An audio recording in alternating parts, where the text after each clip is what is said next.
Ibu sekalian, Assalamualaikum warahmatullahi wabarakatuh.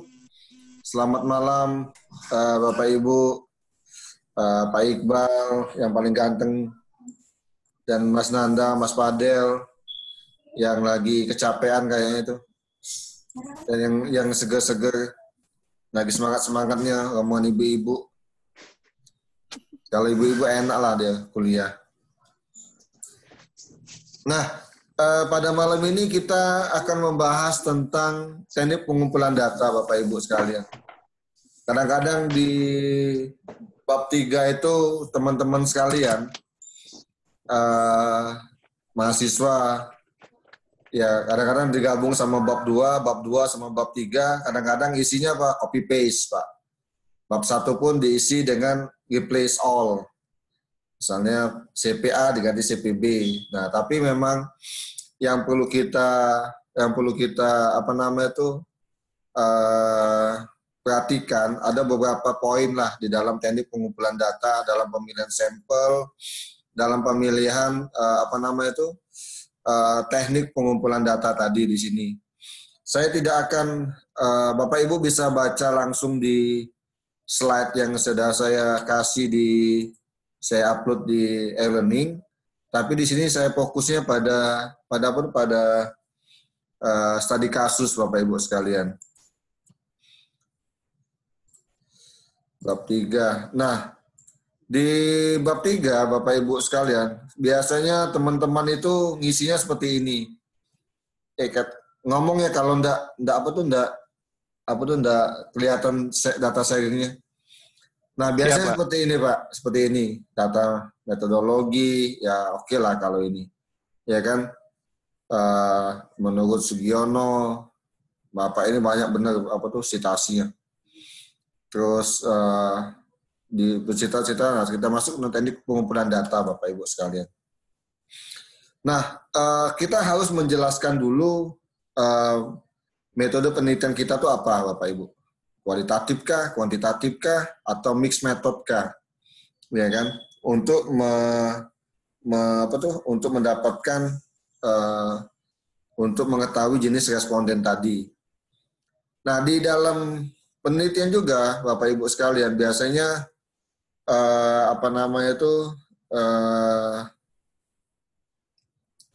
ada banyak macam lah jenis-jenis penelitian, sehingga kita harus berpikir atau memperhatikan sampel ataupun populasi yang akan kita ambil tadi.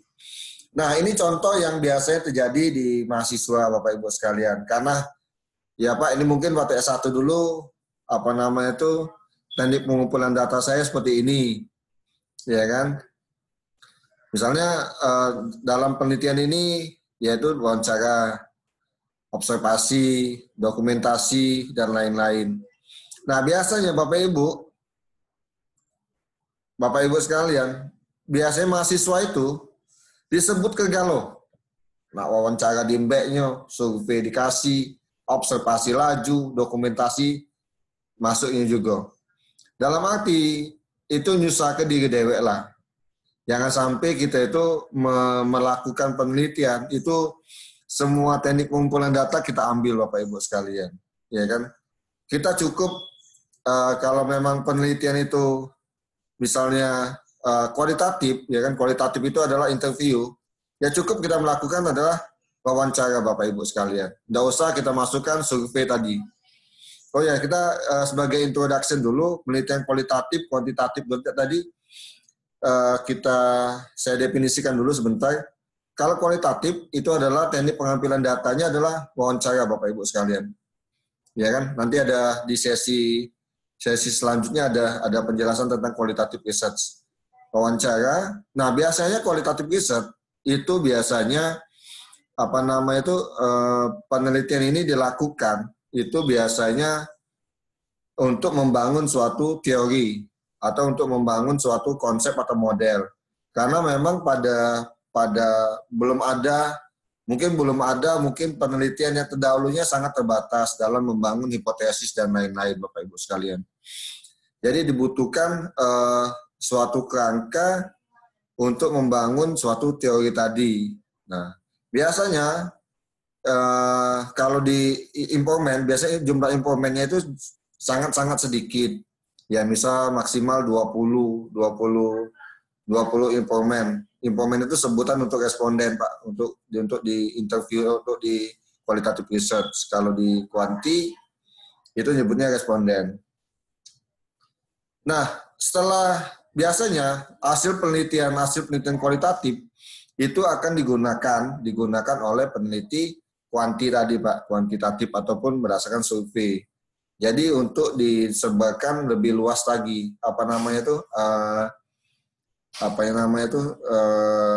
respondennya tadi. Ya kan tadi kan untuk membangun tadi cuma 20 informan, tapi kita lebih luaskan lagi untuk memastikan, untuk mengevaluasi bahwa si penelitian yang dilakukan kualitatif tadi itu valid dan memang benar di sudut di ruang lingkup atau di responden yang lain tadi. Nah, jadi memang kadang-kadang penelitian tadi, ya memang penelitian kualitatif itu agak sombong, bukan agak sombong dalam tanda petik, karena memang kadang-kadang candaan atau penesannya uang kualitatif, ngomong cek ini sama uang kanti. Dak kati penelitian kuanti tidak mungkin bisa dilakukan kalau dak kati penelitian kualitatif.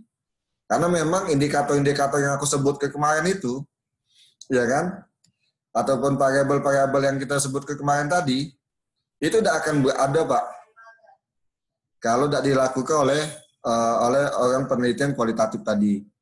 Misalnya, Pak, kan kalau kita kemarin kan itu berdasarkan penelitian sebelumnya, berdasarkan jurnal untuk menentukan indikator, variabel, dan lain-lain. Nah, kan bagaimana kalau penelitian tadi, indikator tadi belum ada terdapat dalam penelitian sebelumnya. Nah, otomatis kita wajib melakukan penelitian tadi adalah kualitatif. Jadi untuk mendapatkan dimensi, variabel, ataupun indikator-indikator tadi, Pak, Bapak, Ibu sekalian. Nah, kalau di kuanti, yaitu sudah membangun semua, baru kita melakukan survei di responden yang lebih luas tadi. Nah, Bapak, Ibu sekalian, kalau di sini kita lihat wawancara, observasi, ini sebenarnya Bapak Ibu, ya kalau kita tuh enggak perlu lagi yang namanya, ya bolehlah definisi dikit. Definisi wawancara adalah kegiatan tanya jawab antara dua orang atau lebih secara langsung tadi, ya bolehlah, oke lah kita bikin seperti itu. Tapi yang perlu kita lakukan, yang perlu kita masukkan di sini adalah siapa yang akan kita wawancara, Bapak Ibu sekalian. Data apa yang akan kita dapatkan dalam ngapunian nak si A yang kita wawancara tadi, ngapa tak si B. Nah, itu yang paling penting dalam melakukan wawancara tadi. Kadang-kadang kita tuh cuma menampilkan, ya kan? Menampilkan definisi-definisi yang tidak terlalu penting dalam suatu penelitian tadi. Ya kan? Yang paling penting itu tadi siapa yang menjadi informan kita dalam wawancara tadi, dan data apa dan informasi apa yang akan wajib kita tampilkan tadi, dan kenapa itu dipilih tadi, Bapak Ibu sekalian. Nah, kalau observasi ya oke lah, observasi. Ini sama seperti Pak, apa yang harus dilakukan observasi, data apa yang harus diambil, semuanya harus jelas tadi, dan berapa lama waktu observasi tadi. Nah, Bapak Ibu sekalian, kalau di dokumentasi, ya kan, di dokumentasi itu ada juga yang namanya penelitian dokumentasi, Pak. Saya mute dulu kali ya. Padel. Nah, oke.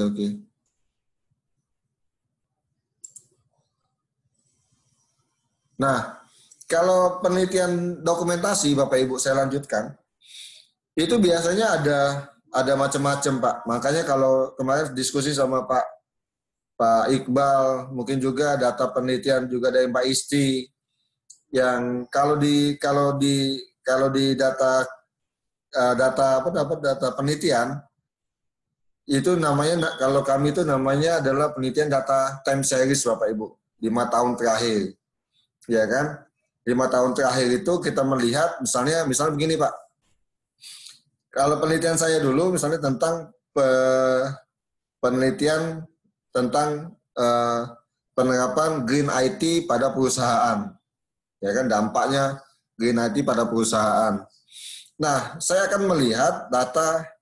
Saya mungkin tidak perlu melakukan wawancara atau segala macam, misalnya pada PT Telkom misalnya, ya kan? Saya cukup melihat keberhasilan penerapan Green IT tadi, ya kan, dengan data tahunan atau laporan tahunan, annual report-nya yang dikeluarkan oleh perusahaan-perusahaan tersebut. Misalnya seperti ini, PT Telkom, anggap saja PT Telkom. PT Telkom mendeklarasikan Go Green-nya itu pada tahun 2013 ke atas, ya kan?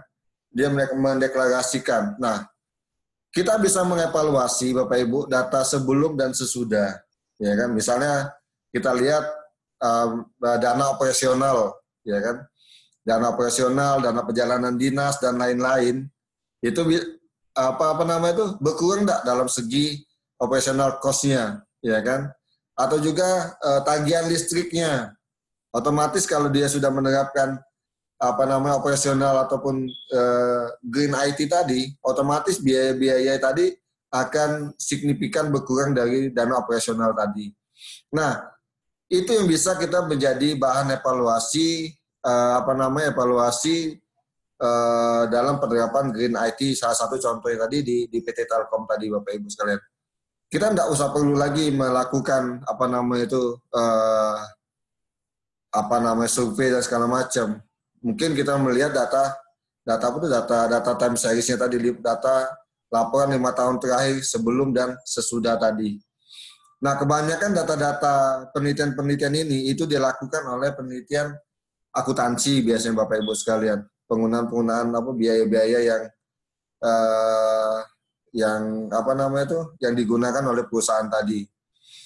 Nah, di sisi lain, ya kan, di sisi lain yang namanya data time series ini juga kalau dibalik dikaitkan ke penelitian ilmu komputer, biasanya itu dikaitkan dengan data mining, itu kan, seperti itu kan, atau juga dilakukan data science, seperti itu Bapak Ibu sekalian. Sebenarnya namanya konsepnya sama, penelitian itu, cuman kadang-kadang penyebutannya yang beda tadi. Nah, itu dokumen Bapak Ibu sekalian. Jadi memang kemungkinan Bapak Ibu setelah kita melakukan ada hasil penelitian dari data time series tadi, kemungkinan kita menggunakan teknik interview. Kita juga menggunakan teknik interview untuk memastikan, ya, misalnya memastikan, Pak, kami telah mereview misalnya laporan tahunan perusahaan Bapak dari tahun sekian sampai tahun sekian. Tapi kelihatannya memang misalnya tidak ada peningkatan signifikan terhadap efisiensi operasional di perusahaan Bapak misalnya. Mungkin Bapak bisa bantu menjelaskan ada apa. Nah, mungkin itu yang kita gali Bapak Ibu. Nah, jadi kita mengkonfirmasi hasil penelitian tadi dengan menggunakan teknik wawancara tadi. Nah, otomatis Bapak Ibu sekalian, yang kita jadi informan tadi, yang kita interview tadi adalah salah satu orang pengambil kebijakan, minimal kelas manajer ke atas Bapak Ibu sekalian. Kenapa? Karena memang kelas manajer ke atas itu adalah pimpinan yang bisa mengambil keputusan, kebijakan, dan lain-lain dalam penerapan kebijakan dalam suatu organisasi tadi. Ya, kalau kita tanyakan di level karyawan mungkin tidak tahu dia.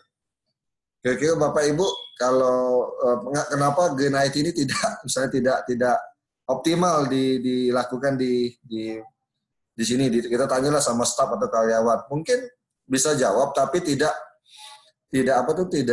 ada di dalam penelitian itu kurang tepat artinya Bapak Ibu sekalian dalam pemilihan responden tadi, karena memang si pembaca akan melihat kualitas penelitian kita itu berdasarkan responden yang akan kita berikan tadi Bapak Ibu. Makanya kalau dipaksakan, kalau yang responden maupun informan tadi itu yang diambil itu biasanya kita masukkan misalnya CIO, direktur, manajer, dan lain-lain untuk memastikan bahwa penelitian kita itu disupport oleh pemimpin-pemimpin perusahaan tadi. Bapak Ibu kalau ada pertanyaan silakan langsung ya. Nah, ini juga Bapak Ibu sekalian, pemilihan populasi dan sampel. Ya, kalau di sini Bapak Ibu lihat, di sini lihat populasi, definisi lagi, sampel, definisi lagi. Ya kan, populasi dan penelitian adalah kepala desa yang ada di Kabupaten Pali. Kita tidak tahu berapa banyak kepala desanya, terus siapa baik, ngapa harus dipilih kepala desa, data apa yang harus diambil dalam kepala desa, itu tidak jelas di sini Bapak Ibu. Terus sampelnya tadi juga, nah, ya kan, nah sampel sedangkan Hasan bla bla bla bla bla sebanyak 25% dari populasi dengan metode kuota sampling. Nah, jadi di sini dia dijelaskan 25% dari populasi tadi. Ini sudah disebutkan di dalam penelitian ini bahwa dia mengambil 25% dari jumlah populasi. Tapi di populasi tidak disebutkan jumlah populasi di sini tadi.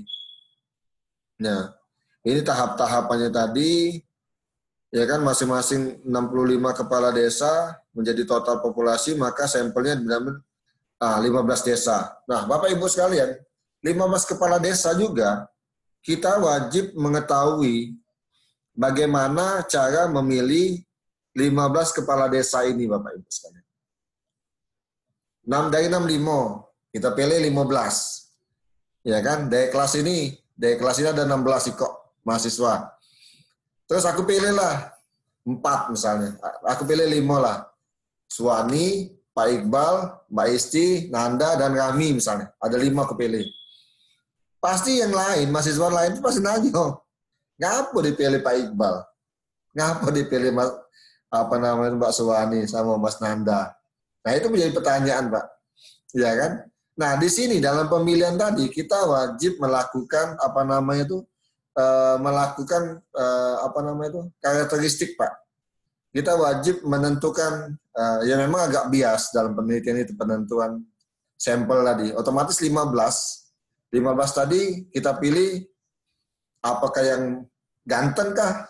Jadi Pak, aku nak milih kepala desa yang aku wawancara ini adalah yang ganteng, tinggi, putih. Nah, boleh jadi yang tidak ganteng, yang tidak tinggi, aku lewat ke misalnya itu Pak.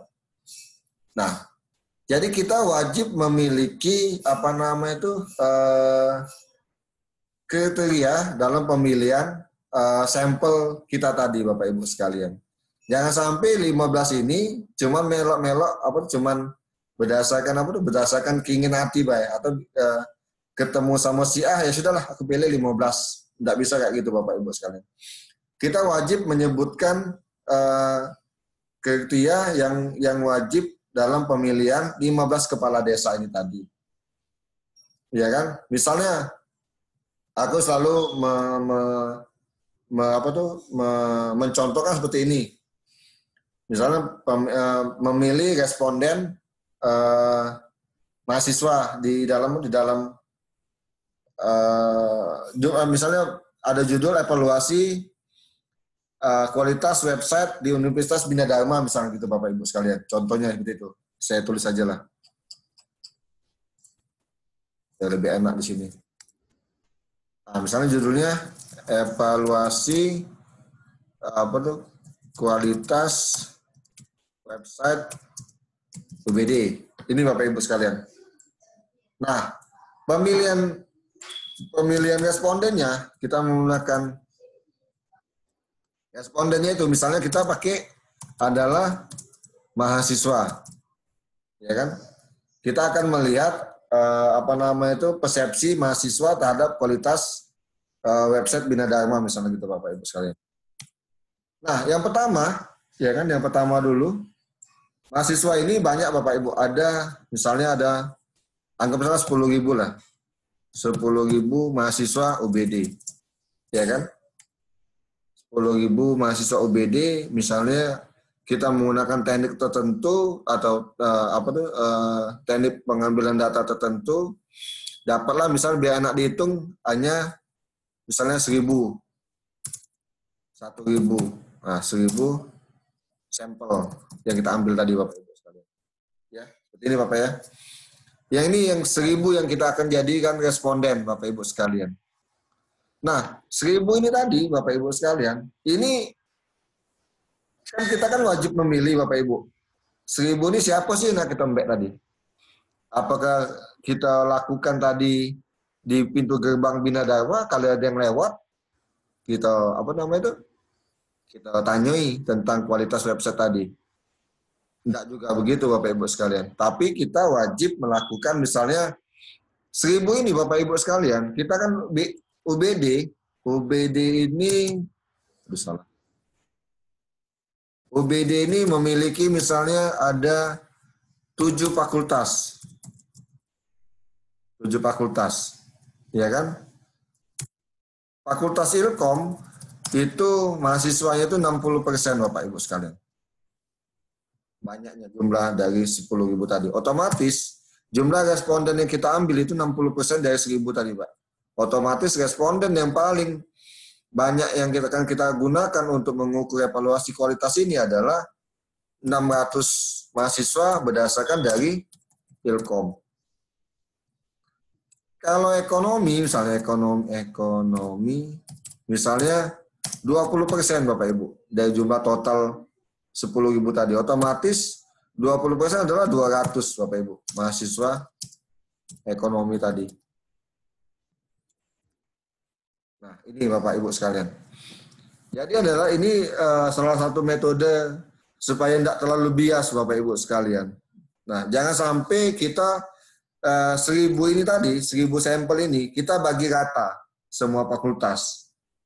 Ada 7 otomatis 700 misalnya maklum lah.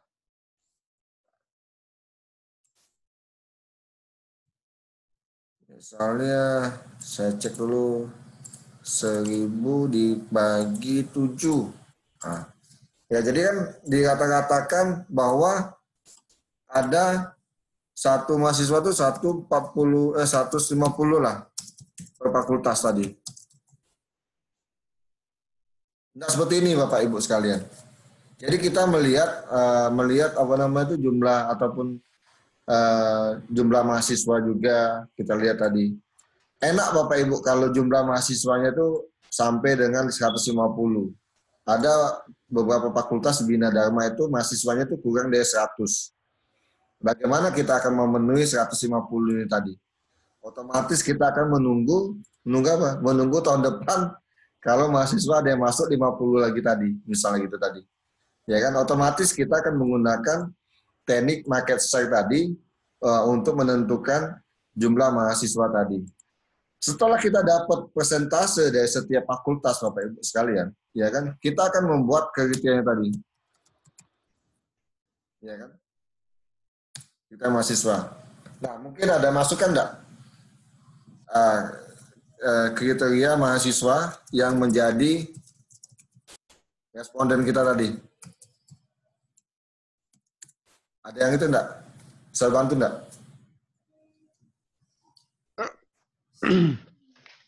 Misalnya jenis kelamin Pak, umur Pak, misalnya kayak gitu. Bukan Pak, sorry Pak, bukan. Itu profil nanti Pak. Ya. Oh itu profilnya. Ya.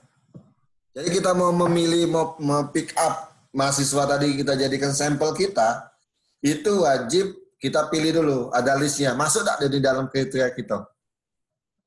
Misalnya aku pengen melakukan misalnya survei ke 10 cowok ganteng, otomatis cowok ganteng yang kupilih Pak. Ya kan, kalau tidak ganteng, otomatis tidak kupilih jadi responden. Nah ini sekarang kita memilih kriteria mahasiswa yang menjadi responden untuk mengukur evaluasi kualitas website UBD. Ayo, satu apa contohnya? IPK-nya Pak. Apa? Ada KTM-nya. KTM, aduh. Terus apa lagi lah, aku catat dulu lah. KTM. IPK Pak. IPK. Nah, apa lagi? IPK-nya besar ya? Lebih dari atau sama dengan 3,5. 3 bela ya? Ya, misal 3,2 Pak. Nah, terus apa lagi?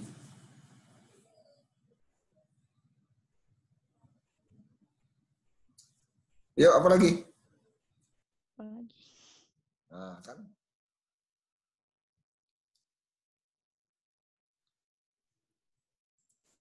Ayo, Mbak Isti, Mas Wani, Semesternya Mas mungkin, Fadel. Pak. Apa? Semester mungkin. Semester, masuk dulu Bella ya. Oke. Ya, misalnya maksimal semester 8 atau Organisasi, Pak. Yo, maksimal. Nggak kate lagi sudah putus semester 8. Itulah mahasiswa. kali Pak masih ada. Apalagi mahasiswa S2 kan, kita wawancari mahasiswa semester 8. Nggak kate kalau yang terpenuhi mahasiswa S2 tadi. Ya, apalagi?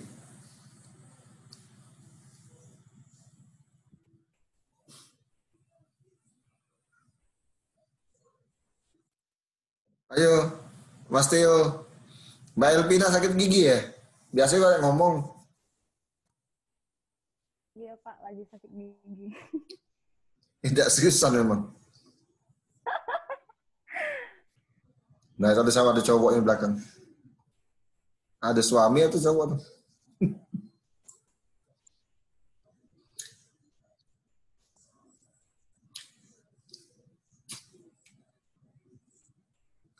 Batik. Ayo Bapak Ibu. Aduh, LP Nah, ketawa. masih bingung Pak, ini kriterianya menentukan kriterianya itu berdasarkan apa Pak? Nah, itu Pak yang jadi ini wajib dan paling doain Pak hukumnya Pak. Kita tuh kalau pemilihan sampel itu Pak tidak bisa sekali langsung apa nama itu kita mbek kalau tidak bisa Pak. Kita harus mempunyai kriteria yang memenuhi syarat-syarat itu tadi. Aku contohnya lah dikit langsung. Untuk menjadi responden, ya kan, untuk mengevaluasi kualitas website, itu adalah syarat pertama adalah mahasiswa aktif, Pak. Yang mahasiswa non aktif, DO segala macam tidak kita tanya, Pak. Iya kan? Iya kan? Jadi mahasiswa yang aktif itu yang pertama. Masuk akal nggak? Iya Pak. Masuk akal Pak, mana Pak? Masuk Masuk akal. akal. Kalau dia udah aktif, tidak bisa juga ngaksesnya gitu Pak. Iya. Jadi adalah mahasiswa yang aktif, yang sudah registrasi, bayaran, ya kan? Ada mahasiswa yang punya KTM, tapi tidak aktif, ya kan? Yang DO Kalau dia ada bikin KTM. surat pernyataan materai tadi tidak aktif berarti Pak ya? Aktif. Nah, kedua Bapak Ibu, misalnya mahasiswa apa namanya itu mahasiswa semester 3. Nah, misalnya seperti Pak.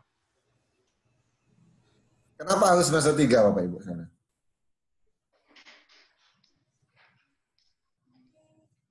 Kenapa harus semester 3?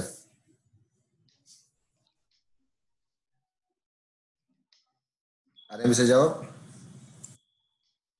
Sudah lebih mengenal Betul, itunya, Pak. apa kampusnya. Dia otomatis kan kita kan akan melakukan evaluasi kualitas website, Bapak Ibu sekalian. Iya. Minimal pada saat kita, tidak mungkin pada kita tanya ke semester 1 minimal. Mungkin belum pernah buka dia website Bina Dharma tadi. Otomatis kita memikirkan bahwa kalau dia sudah semester 4, 3 ke atas misalnya, 3 ke atas otomatis dia minimal sudah 5 kali atau 4 kali sudah membuka website Bina Dharma tadi. Itu yang jadi patokan kita Bapak Ibu sekalian.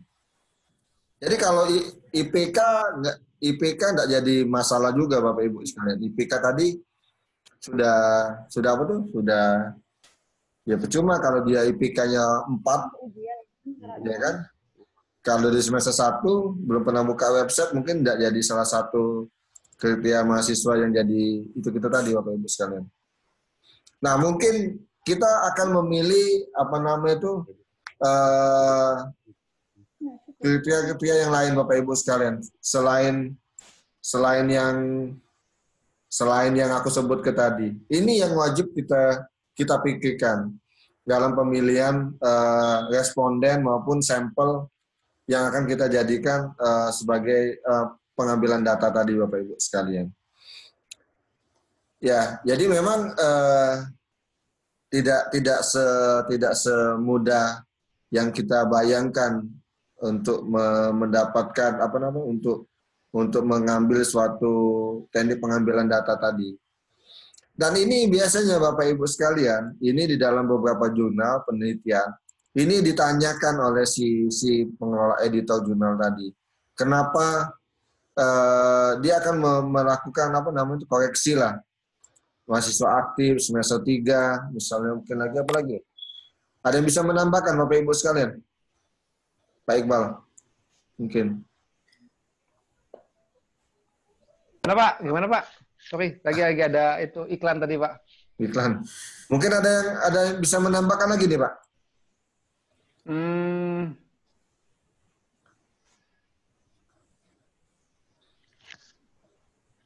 Ya, Hamila tahu lah dulu.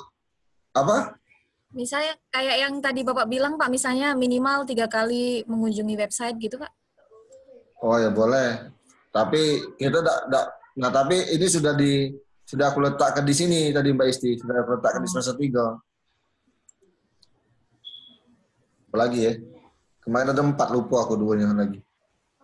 Selalu mencontohkan seperti ini Bapak Ibu sekalian.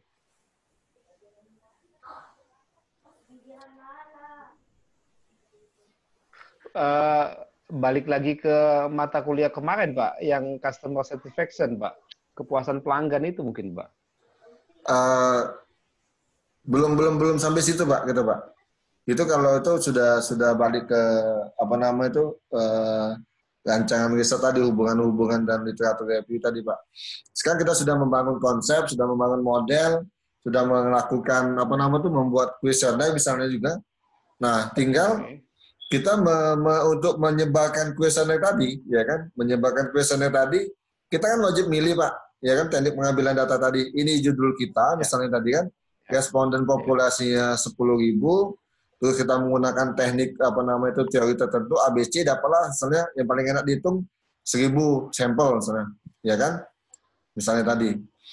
Nah, 7 fakultas, Ilkom itu jumlah mahasiswanya kan 60% Pak. Dari jumlah total 10.000, otomatis 600 kita ambil apa namanya itu respondennya tadi dari 1.000 tadi kan. Ekonomi 20% ya otomatis 20% 200. Sisanya fakultas yang lain. Nah, setelah dapat tadi kan mahasiswa Ilkom tadi kan 600 tuh, ya kan? Nah, kita membagikan ke 600 mahasiswa tadi, Pak. Ya kan? Kan banyak tuh. Otomatis kita akan memilih lah, ya kan? Memilih siapa sih yang layak untuk jadi itu. Nah, makanya kita bikin kriterianya tadi Bapak Ibu sekalian. Kriterianya tadi, mahasiswa aktif, ya kan? Kedua, mahasiswa semester 3 minimal, atau mahasiswa semester 3 ke atas. Nah, mungkin apa lagi Pak yang bisa kita jadikan sehingga kita penelitian tadi, responden yang kita ambil tadi itu ya pas, memang layak untuk kita jadikan apa responden kita. Begitu Bapak Ibu sekalian. Nah, saya contohkan sedikit Bapak Ibu sebelum saya lupa. Kalau penelitian, biasanya kalau kita melakukan pengukuran elektabilitas Bapak Ibu sekalian, pernah kan pengukuran elektabilitas, misalnya Pak Iqbal ini tahu nih, elektabilitas. Misalnya Pak Iqbal lagi ngobrol. Lagi ada iklan. Nah, misalnya kita bikin elektabilitas misalnya Bapak. Elektabilitas calon wali kota Palembang.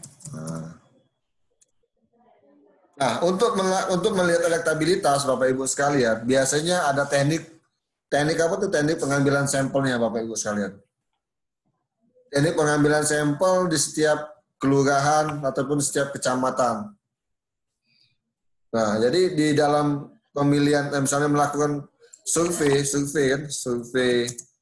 elektabilitas calon wali kota Palembang misalnya, itu juga memiliki kriteria dalam pemilihan responden maupun pemilihan informan untuk menyatakan bahwa seberapa besar elektabilitas misalnya calon kota Palembang. Nah, itu biasanya berdasarkan jarak, Pak. Jarak dari rumah satu ke rumah yang lain. Misalnya kalau kita patokannya di mana sih? Misalnya jarak rumah tuh 50 atau 100 meter ya. Misalnya 100 meter lah. Meter, Pak. 100 meter dari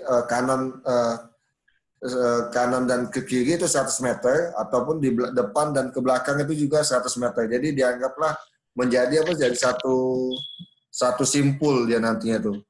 Jadi kalau didapat pada jarak, misalnya pertama kali itu titik pertama kali itu rumah saya, misalnya rumah Darius, otomatis yang kedua, ya kan, kalau kita di sebelah responden yang kedua di sebelah kanan dengan jarak 100 meter, misalnya rumah Pak Akmal misalnya. Nah, walaupun Pak Akmalnya lagi tidak ada, itu wajib ditunggui Bapak Ibu sekalian. Di sebelah kirinya nanti ada 100 meter rumah saya itu ada rumah Bu Dini misalnya. Nah, itu wajib ditanya juga. Walaupun Bu Dini lagi ke pasar, itu tetap ditanya untuk melihat elektabilitas dari calon wali kota tadi. Nah, semakin kecil jaraknya tadi, ya kan, semakin elektabilitasnya semakin baik datanya tadi. Semakin banyak data yang dikumpulkan, semakin valid informasi yang didapatkan untuk mengukur elektabilitas dari calon wali kota tadi. Jadi ini ya Pak yang dilakukan dalam pemilihan sampel atau dengan kriteria tertentu yang wajib disebutkan dalam penelitian. Nah, di sini ada mana ini? Oh, stop dulu. Ada penelitian saya juga yang lain.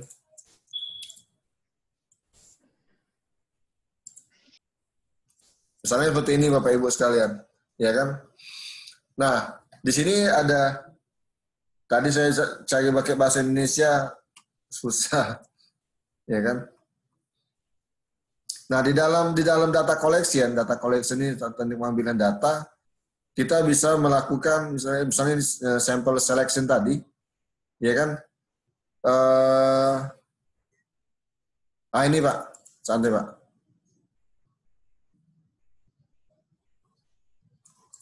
Untuk menentukan sample size, ya kan, using the ratio analysis, rasio case per, ini jumlahnya tadi, ini teori yang saya gunakan Pak, ya kan, jumlah variabel ataupun jumlah variabel yang ada. Kalau jadi jumlah variabel itu ada 10, otomatis 10 kali 8 tambah 50. Itu jumlah variabelnya tadi. Nah, untuk melakukan jumlahnya tadi, kita menggunakan clustering, Pak. Nah, ini, Pak. Ya kan? Kita melakukan, distribusi dari dari kuesioner tadi, ini kan dari distribusi of kuesioner berdasarkan Kementerian Telekomunikasi, ya kan, ada 15 perusahaan dan juga berdasarkan clustering approach tadi, berdasarkan market share tadi Bapak Ibu sekalian. Market share itu misalnya jumlah banyak pelanggannya di Indonesia tadi. Kalau pelanggan di Indonesia ini kan, kalau telekomunikasi kan dikuasai sama Telkom itu 60%, Pak. Otomatis jumlah responden saya itu otomatis 60%-nya adalah dari mana? Dari si bukan karyawan, pelanggannya si Telkom tadi. Kalau yang keduanya itu mungkin misalnya dulu XL atau Indosat. Jadi sisa itu kita pilih berdasarkan jumlah market share tadi Bapak Ibu sekalian. Nah, setelah itu Bapak Ibu, baru kita melakukan data analisis di dalam bab 3 itu kita menggunakan data analisis tadi. Setelah data itu didapat, sudah data itu dikumpulkan, kita menganalisis datanya menggunakan apa dan bagaimana cara menganalisisnya. Itu ditentukan di dalam penelitian ini Bapak Ibu sekalian. Misalnya kalau di sini saya menggunakan NPIPO, itu perusahaan software kualitatif research, otomatis kita menyebutkan NPIPO tadi. Kalau kita pakai misalnya rapid miner ataupun kita menggunakan apapun untuk menganalisis data atau mengelola data disebutkan pada tahapan ini tadi, ya kan? Nah ini tahap-tahapannya tadi Bapak Ibu sekalian, ya kan? Ada CIO, ada 8 interview, surveinya 200. Alhamdulillah Bapak Ibu sekalian interviewnya dihilang tapi dibanyak ke surveinya. Pada saat proposal, kata si tim penguji, hilang ke interview katanya. Langsung dia disurvei. Oke lah kalau begitu. Tidak nyusah kaku. Nah, jadi ini yang dilakukan tadi Bapak Ibu sekalian. Yang lainnya ini adalah ethical consideration. Nah kalau di Australia Bapak Ibu sekalian, kalau di Australia itu ada surat pernyataan Bapak Ibu. Surat pernyataan bahwa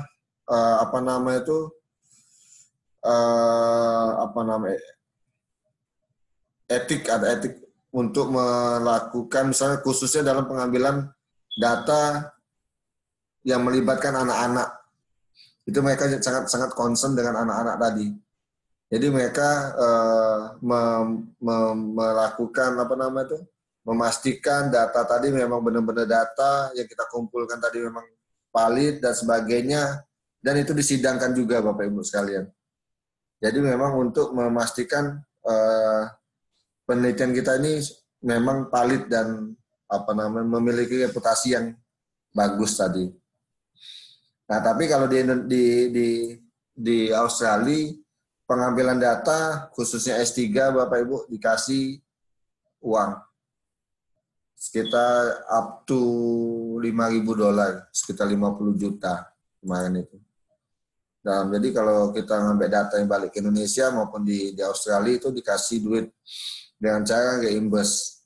Alhamdulillah Bapak Ibu sekalian, kita sudah ngumpul ke tiket pesawat, laku kumpul dibeli tapi pada saat jalan-jalan tiket di Jakarta, Bandung, Jogja segala macam itu transport lokal sudah dikumpul hilang kalau. Alhamdulillah pakai duit dewek lagi ya. Tidak bisa di reimburse dengan itu tadi. Nah, mungkin ada pertanyaan dulu Bapak Ibu sekalian di sini. Mungkin ada pertanyaan, saya silakan kita buka sesi tanya jawab dulu Bapak Ibu sekalian.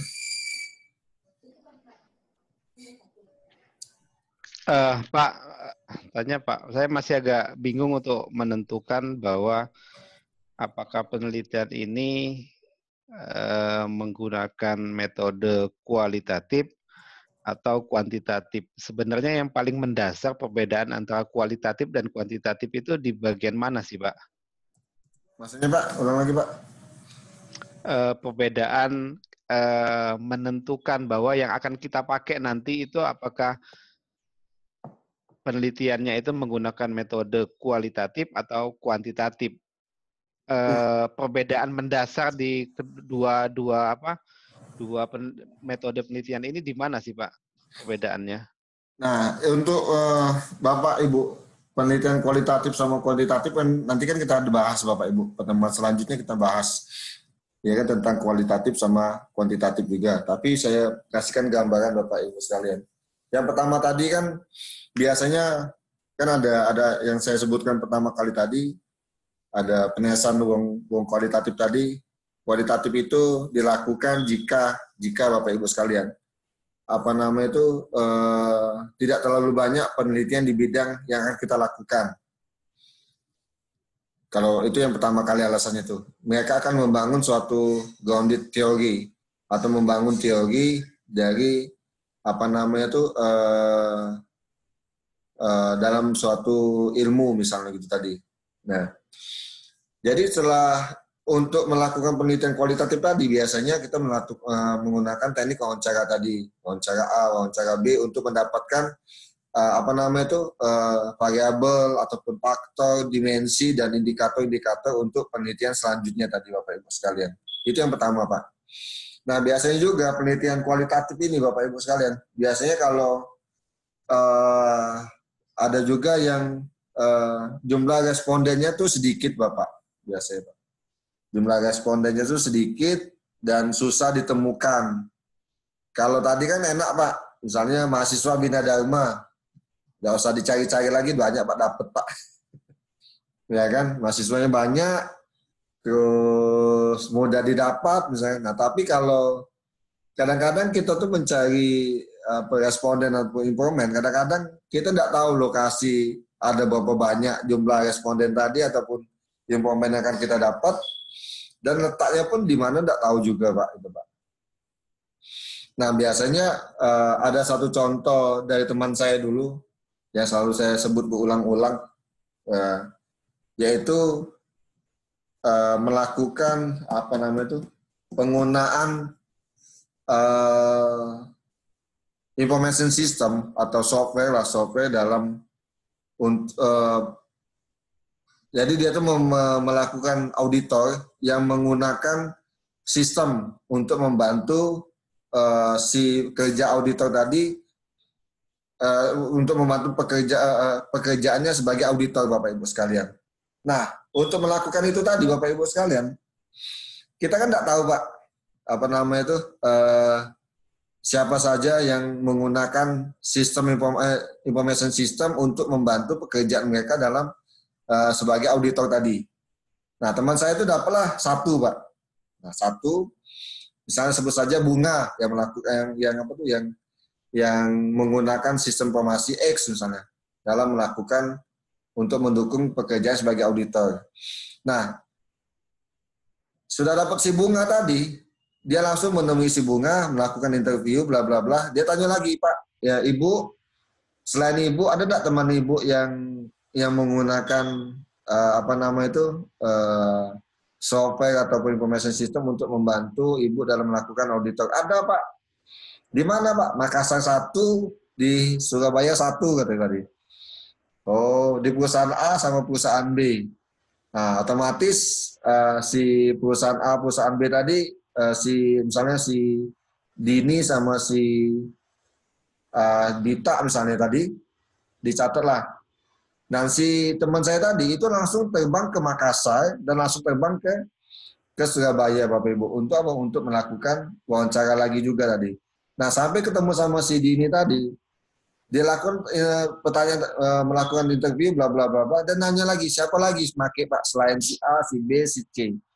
Nah, itulah namanya konsep snowball Bapak Ibu. Snowball itu ada teknik pengambilan teknik sampling di dalam itu tadi teknik snowball tadi. Jadi kalau sudah tidak ada lagi otomatis stop tadi dalam melakukan wawancara tadi Bapak Ibu sekalian. Karena memang fungsi informannya itu sangat sulit untuk didapat dalam pengambilan data tadi Bapak Ibu sekalian. Mungkin begitu Pak Iqbal.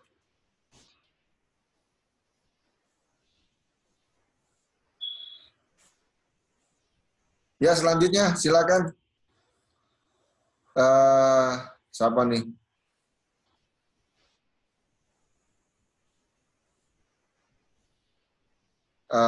Mas Theo mungkin, Mas Padel, satu kantor.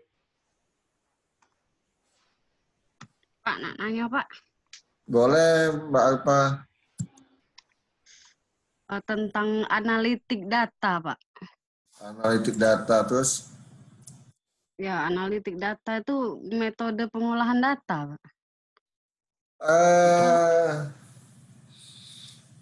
Metode pengolahan data, bisa dikatakan metode pengolahan data Bapak Ibu, tapi dia dekatnya ke data science misalnya di dalam suatu penelitian tadi itu. Jadi memang kita tuh itu pasti penelitian Pak Edi, kalau di Bina Dharma itu penelitian Pak Edi sama Pak Tri Basuki dalam data analitik tadi. Kita melakukan konsep data mining untuk mendapatkan mendapatkan informasi dari hasil proses analisis tadi, Mbak Alpa tadi. Jadi ya seperti prediksi, seperti hubungan, ya kan? Seperti itulah yang bisa dilakukan dalam data analitik tadi. Tapi intinya tuh ya sesuai dengan kapan kita menggunakan data analitik, kapan kita menggunakan data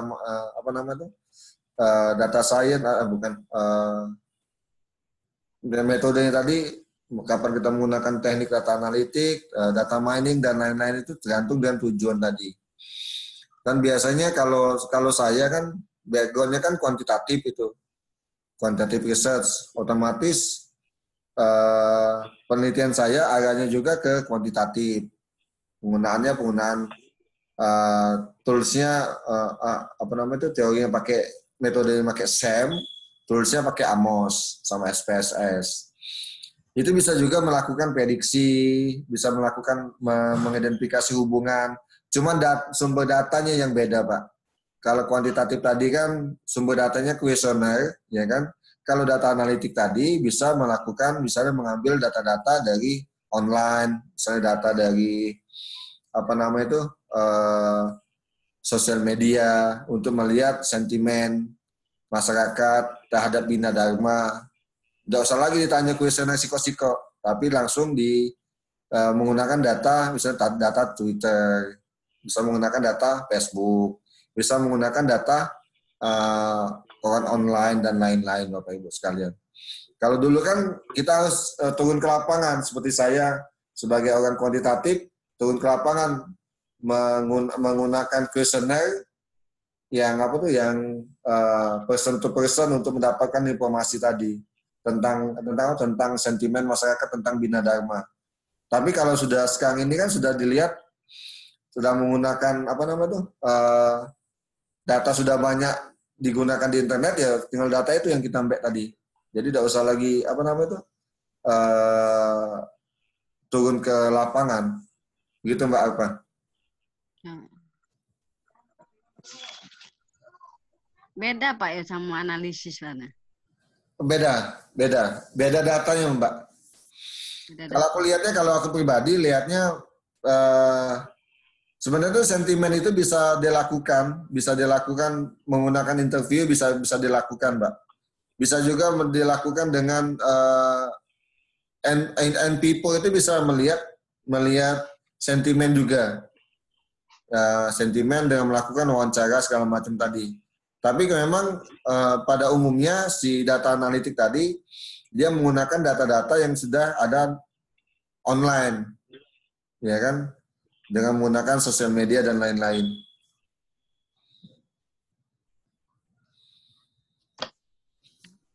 Ya, silakan Pak Iqbal. Pak, nyambung Pak, kalau misalnya menggunakan data seperti sosial media Bapak bilang tadi, itu berarti yang kita ambil berdasarkan apa Pak? Apa misalnya dia like-nya, apa berdasarkan komennya, apa berdasarkan yang datang melihat, membaca, atau mengunjungi, kayak gitu Pak? Statusnya Pak. Statusnya? Iya. Jadi dia, nah makanya itu zaman sekarang ini kan, kalau dulu kan kita belajar tentang struktur data, mungkin yang background-nya Ilkom mungkin sudah belajar namanya struktur data, Pak. Data itu terstruktur kan, berdasarkan field-field tertentu, berdasarkan kolom-kolom tertentu. Nah, zaman sekarang Bapak Ibu itu sudah berlaku unstructured data. Jadi data itu tidak terstruktur lagi. Jadi tapi kita akan ambil data yang tidak struktur tadi, kita jadikan mereka terstruktur sesuai dengan keyword ataupun kata kunci yang akan kita ambil tadi. Misalnya kita ingin mengambil data di sosial media, kita berdasarkan hashtag misalnya Bina Dharma, nah, kita rangkum semua Pak. Nah jadi kita bisa melihat sentimennya tadi. Sentimen tadi kan bisa melihat kata-kata yang digunakan, apakah dia senang sama Bina Dharma atau benci sama Bina Dharma dan lain-lain, misalnya Bapak Ibu sekalian. Misalnya di zaman dulu Bina Dharma itu paling dibenci oleh masyarakat Pelaju. Tahun 2010 ke bawah itu paling dibenci masyarakat Pelaju kalau lagi wisuda. Wah itu apa tuh status orang pelaju itu Pak di sosial media tuh sumpah serapa Pak. Nggak tahu diri bina dharma, nggak tahu jalan kecil masih wisuda di sini, bikin macet panjang pokoknya. Nah itu yang kita ambil Pak, sentimen tadi Pak, ya kan? Karena memang itu tidak melakukan survei segala macam, tapi kita langsung ambil data tadi langsung dari internet tadi Pak. Mungkin begitu Pak. Berarti berdasarkan itu tadi yang apa kategorinya, kata kuncinya Bina Dharma tadi yang diambil Pak ya. Betul Pak. Nah jadi ada kalau di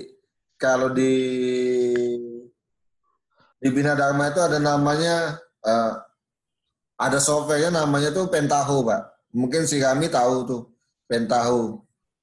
Ada sangat mudah menggunakan Pentaho tadi Pak. Jadi kita Pentaho itu salah satu gini Pak. Kita mengambil data, ini selain sosial media Pak ya, selain sosial media, kita mapping data atau scrolling data itu dari online Pak. Online itu bisa berupa website, bisa berupa berita online, segala macam tadi. Misalnya halaman sekian kita ambil, alamatnya tuh kita tarik semua, kita kelompokkan menjadi menggunakan Pentaho tadi. Otomatis kan di dalam website tadi Bapak Ibu sekalian, otomatis kan berita tadi kan dia kan menjadi TXT, ya kan TXT ataupun apalah format berita tadi itu. Nah, kan kita scrolling data tadi kita masukkan dalam kita jadikan terstruktur, kita jadikan cluster, kita kelompokkan dengan menggunakan apa namanya itu perangkat lunak yang bernama Pentaho tadi, toolsnya tadi Pak. Nah itu bisa didapat Pak, data-data misalnya terhadap Bawaslu di mana tuh di Prabu Muli, ya gampang itu Pak. Berita-berita segala macam itu bisa Pak. Tapi memang tidak real time dia Pak, tapi butuh waktu untuk melakukan updating data tadi. Karena memang dibutuhkan tahapan-tahapan dalam pemrosesan data tadi Pak. Makanya kalau Pak Iqbal pernah ke comment center Pak ya, comment center yang di Banyuasin dulu, yang pertama kali dulu, Banyuasin, di Palembang, itu sudah satu paket Pak, comment center itu dengan sentimen, apa namanya itu di sentimen di dalam comment center, comment tadi. Misalnya sentimen masyarakat Palembang terhadap pemerintahan Hanojoyo. Nah, itu bisa diolah Pak. Ada konsultannya yang bermain di situ tadi. Biasanya mereka menggunakan comment center aplikasi tadi nyewanya per bulan. Jadi dilihatlah sentimennya bagus atau enggak pada minggu ini, pada minggu depan, minggu sebelumnya, segala macam Pak. Ataupun bisa melihat siapa sih yang jadi pembicaraan publik, nah, pembicaraan pada minggu ini misalnya. Itu bisa dilihat juga Pak. Jadi kita bisa lihat trendingnya siapa Mbak? Kayak trendingnya itulah. Trending itu bisa dilihat Pak. Tapi jangkauan kita di Prabu Muli, Kota Palembang, segala macam itu Pak. Tapi itu butuh waktu memang diolah tadi Pak. Mungkin kalau mesinnya Twitter, mesinnya YouTube sudah expert real time. Ya, sudah real time. Kalau kita kan butuh analisis lagi data-data tadi Pak. Ada lagi Pak, Bapak Ibu sekalian? Pak, izin bertanya Pak. Gitu dulu. Oke, siapa nih yang nanya nih? Terkait dengan ini Pak, teknik pengumpulan data kan, seumpamanya kita ambil dari responden kan, umpamanya dari sekarang umpamanya ruang lingkupnya dari Dinas Pendidikan Pak. Nah, untuk menentukan responden itu berapa jumlah dan perhitungannya itu sesuai dengan metode yang kita pakai kan Pak? Boleh Bu, boleh. Bukan metode teori Bu. Iya, teori yang kita pakai kan Pak? Iya, jadi kalau yang saya pakai tadi kan ada... Dihitung secara rinci dong Pak. Maksudnya? Jumlah responden yang akan kita gunakan. Jumlah responden kan tergantung jumlah populasi Bu. Atau juga kalau kita kadang-kadang kan jumlah populasi kan kita kan nggak tahu tuh. Misalnya aku pengen melakukan survei ke Kota Palembang. Itu kan 1.500.000 penduduk Palembang, misalnya gitu kan. Kalau kita ambil pakai teori Solvin ataupun pakai teori yang presentasi yang disebut ke dalam proposal tadi, walaupun 25% ya agak lumayan, ya kan? Sejuta di 25% dari 1 juta ya mungkin 250.000. Nggak mungkin kita melakukan seperti itu.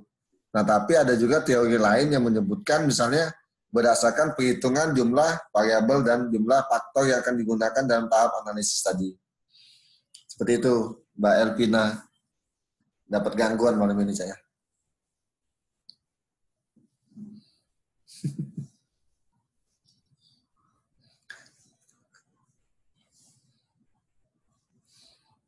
Ketawa-tawa Mbak Isti. Dimatiin Pak kameranya Pak itu Pak. Iya. Saya kita harus Anak muda Pak. Kita cepat-cepat selesai dulu, Bel. Tidak enak sama yang lain aku. Iya Pak. Ada lagi pertanyaan? Bapak. Ada lagi pertanyaan? Ya kalau tidak ada kita dukung aja lah biar cepat-cepat selesai ya.